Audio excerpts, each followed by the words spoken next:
ఇటీవల ప్రచారమైనవి తిరుమల తిరుపతి దేవస్థానం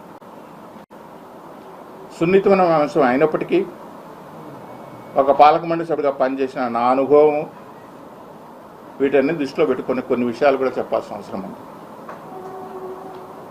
నిన్న ముఖ్యమంత్రి చంద్రబాబు నాయుడు గారు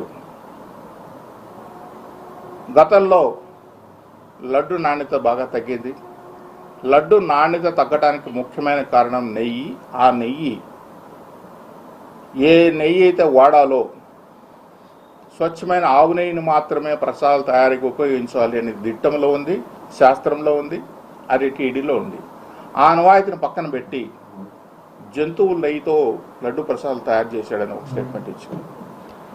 చాలామంది జంతువుల నెయ్యి లేనిది, జంతువుల నెయ్యిలు ఎట్లా వస్తాయి, జంతువుల నెయ్యి తీసుకొస్తాడా, రాజకీయ అవసరం కోసం మాట్లాడతాడా, మనిషి పుట్టుకైనాడు పుట్టినోడు ఇట్లా మాట్లాడుతున్నాడు ఒక పెద్ద మనిషి. విలువల గురించి, ఆచారాల గురించి, మనిషి సాంప్రదాయాల గురించి విపరీతంగా మాట్లాడు ఇంకో పెద్ద మనిషి ఇక్కడే ఉన్నాడని తిరుపతిలో. ఆ పెద్ద మనిషి గురించి మాట్లాడతాడు, అసలు బుద్ధుడిని మాట్లాడుతున్నాడని. ఇది నిజం. ఎందుకు నిజమని చెప్తున్నానంటే, లడ్డు ప్రసాద్ నాణ్యత మీరు చరిత్ర తీసుకుంటే ఆవు నెయ్యే కావాలి.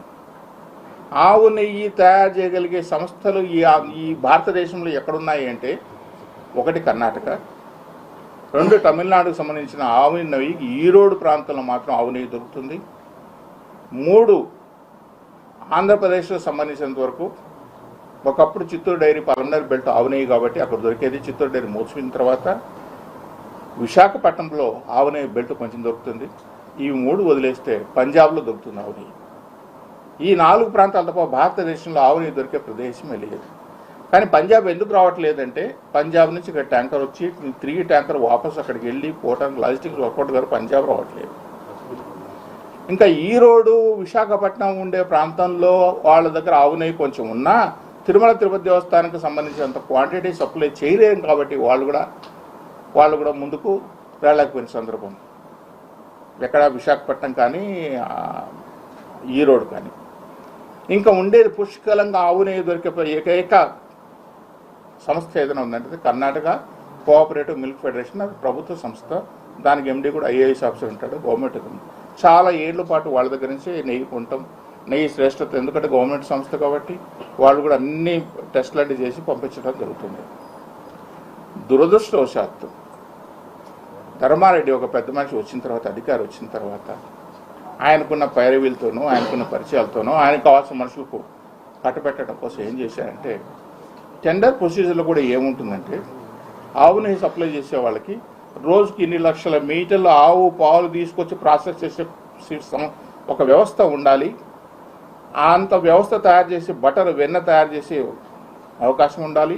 ఆ వెన్నని ఇన్ని డిగ్రీస్లో కాల్చే అవకాశం ఉండాలి. ఆ వెన్నను నెయ్యిగా ఇవ్వాలి అనేది టెండర్ కండిషన్స్ కూడా ఉంటుంది. మరి ఈయనేం చేశాడంటే, ట్రేడర్స్ని తీసుకొచ్చాడు. కొంతమంది ట్రేడర్స్ని తీసుకొచ్చి, ట్రేడర్స్ కూడా మేము అంటే కర్ణాటక మిల్క్ ఫెడరేషన్ ప్రభుత్వ సంస్థ కాబట్టి ప్రభుత్వ సంస్థకు వాళ్ళే లాభాల కోసమో లేకుంటే ఇంకేదో పెట్టడం కోసమో పైరవీల కోసమో చేయరు. వాళ్ళకు వచ్చినా రాకపోయినా ఆ ప్రభుత్వ సంస్థ దానికి దేవస్థానానికి ఇచ్చినామని చెప్పి. ఇంకోటి, ఇక్కడ కట్టిన ట్యాంకర్లు కూడా వాళ్లే కట్టారు. కర్ణాటక కోఆపరేటివ్ మిల్క్ ఫెడరేషన్ వాళ్ళే దేవస్థానం సంబంధించిన ట్యాంకర్లు కట్టింది వాళ్ళే. ఆ విధంగా స్వామి సేవలు, ఎందుకంటే మైసూరు సంస్థానం వాళ్ళదే కాబట్టి, కర్ణాటక చౌల్టీ వాళ్ళదే ఉంది కాబట్టి, ఈ దేవస్థానానికి వాళ్ళకి అనుసంధానం అయింది కాబట్టి, కర్ణాటకకు కృష్ణదేవరాయల పీరియడ్ నుంచి కూడా స్వామికి సేవలు. ఈ రోజు కూడా మొదటి నైవేద్యం మైసూరు మహారాజా కర్ణాటక చౌల్టీ నుంచి వస్తుంది కాబట్టి ఆ సంబంధాన్ని కంటిన్యూ చేయాలనే ఉద్దేశంతోనే ఇన్నాళ్ళు పాటు వాళ్ళకు కర్ణాటక వెళ్ళిపోయారు. ఆ సంస్థను పక్కకు నెట్టేసి ఆల్ఫాని ఇంకొకడని కొన్ని ట్రేడర్స్ని తీసుకొచ్చారు. సరే, మీరు చెప్పిన కండిషన్స్ ప్రకారం ఇన్ని లక్షల ఆవు పాలు ఉత్పత్తి చేయగలిగే సామర్థ్యం కావాలి, ఆవు పాలు ఉత్పత్తి చేయగలిగి మనం వెన్నకు కన్వర్ట్ చేసే సామర్థ్యం ఉండాలి, దాన్ని మనం నెయ్యిగా ఇన్ని డిగ్రీస్ టెంపరేచర్ చేయగలిగే సామర్థ్యం ఉండాలని చెప్పి మీరు కండిషన్ పెట్టినా అవన్నీ పక్కన పెట్టేసి ట్రేడర్స్ దగ్గర తక్కువ రేటుకి వచ్చాడు. సరే, ఆ ట్రేడర్కి ఎట్లా వచ్చింది నెయ్యి? ఇప్పుడు ఆల్ఫా అనే ఒక సంస్థ ఢిల్లీలో ఉంది. కర్ణాటక నుంచి ట్యాంకర్ కావాలంటే 4 గంటలు 5 గంటలు 6 గంటల లోపల ఇక్కడికి ట్యాంకర్ రీచ్ అయిపోతే కొండకు నెయ్యి అవసరం అవుతుంది. ఒక ఢిల్లీ నుంచి ఒక ట్యాంకర్ రావాలంటే 8 రోజులు 7 రోజులు పడుతుంది.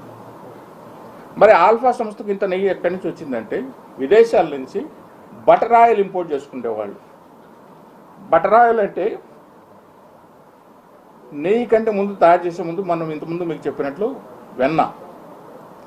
ఆ వెన్న 2 రకాలుగా వెన్న, గేదె నెయ్యి ఉంటుంది, ఆవు నెయ్యి ఉంటుంది, జంతువుల నెయ్యి ఉంటుంది, రకరకాల నూనెలన్నీ ఉంటాయి. ఈ బటర్ ఆయిల్ ఒక ఫ్యాట్ కంటెంట్లో తీసుకొచ్చిన బటర్ ఆయిల్ని తీసుకొచ్చి ఆ బటర్ ఆయిల్ని ప్రాసెస్ చేసి కలర్ మిక్స్ చేసి, ఎందుకంటే ఆవు నెయ్యి ఒక్కటే పచ్చగా కనిపిస్తుంది, గేదె నెయ్యి తెల్లగా ఉంటుంది. ఆవు నెయ్యి అనేది ఏంటంటే కుకింగ్లో స్మెల్ వస్తుంది, ఫ్రాగ్రెన్స్ వస్తుంది, ఆ సువాసన కానీ రుచి కానీ మనం వండే కొద్దీ వస్తుంది. గేదె నెయ్యిలో ఏంటంటే ప్యాకెట్ ఓపెన్ చేస్తేనే స్మెల్ వస్తుంది. ఈ ఆవు నెయ్యి కోసం పచ్చగా ఉండటం కోసం ఏంటి కలర్ కలిపి బయట నుంచి బటర్ ఆయిల్ ఇంపోర్ట్ చేసుకుని విదేశాల నుంచి ఆ నెయ్యిని తీసుకొచ్చి కొన్ని ఏళ్ళ పాటు దేవస్థానం సప్లై చేశారు. అది ఆవు నెయ్యి కాదు కాబట్టి లడ్డు పగిలిపోవటం. తీసుకున్న పక్క గంటకో 2 గంటకో ఇంతకుముందు కంపాక్ట్గా ఉండే లడ్డు మనం తీసుకొచ్చి ఇంట్లో 2-3 రోజులు పెట్టుకున్నా అట్లే కంపాక్ట్ ఉండే లడ్డు తీసుకొచ్చి ఈరోజు పొడైపోవటము, రుచి తగ్గిపోవటము. దిట్టం ప్రకారం దిట్టాన్ని మనం పూర్తి స్థాయిలో అమలు చేయాల్సిన బాధ్యత పాలక మండలి పైన ఉంటుంది, అధికారుల పైన ఉంటుంది. ఆ దిట్టాన్ని పూర్తిగా పక్కన పెట్టి బటర్ ఆయిల్ ఇంపోర్ట్ చేసుకుని ఆ బటర్ ఆయిల్ని తీసుకొచ్చి 30 సార్లు వాడుకున్నామంటే మనిషి పుట్టిన చెప్పిన పెద్ద మనిషి నువ్వు మనిషివేనా? నీకు మనిషి లక్షణాలు ఉన్నాయి నీ దగ్గర? విలువల గురించి మాట్లాడే ఒక పెద్ద మనిషికి నీకు విలువలు ఉన్నాయా? సాక్షాత్తు దేవునికి ప్రసాదం తయారు చేస్తున్నాం కదా, ఆ ప్రసాదం బటర్ ఆయిల్ తీసుకొస్తున్నాం కదా, ఆ బటర్ ఆయిల్ ఆవునేయా కాదా, అది ఆవునేయా గేదెనయ్యా లేకుంటే జంతువులయ్యా తెలుసుకోవాల్సిన విశేషణ కూడా నీకు లేదా? విలువలు, విశ్వాసాలు, దేవుడు నామాలు, పంచెలు రకరకాలు కట్టుకుంటావే, నీ మాత జ్ఞానం లేదా? ఇవాళ మాట్లాడుతున్నావు. చంద్రబాబు నాయుడు ఒకసారి ఆయనకు దేవుడు శిక్ష ఇచ్చాడు, నిజమే. ఒక చిన్న పొరపాటు జరిగినప్పుడు వెంకటేశ్వర స్వామి దగ్గర వచ్చిన సంఘటన జరిగింది. కానీ నువ్వు చేసిన పొరపాట్ల వల్ల సాక్షాత్ మహానుభావుడు పనిచేసిన రాజశేఖర రెడ్డి ఈ కొండలో గడిచిపోయాడు. నిన్నటిదాకా పనిచేసిన జగన్మోహన్ రెడ్డి అడ్రస్ లేకుండా పోయినాడు, పోబోతున్నాడు. మీరు చేసిన పాపాల వల్ల.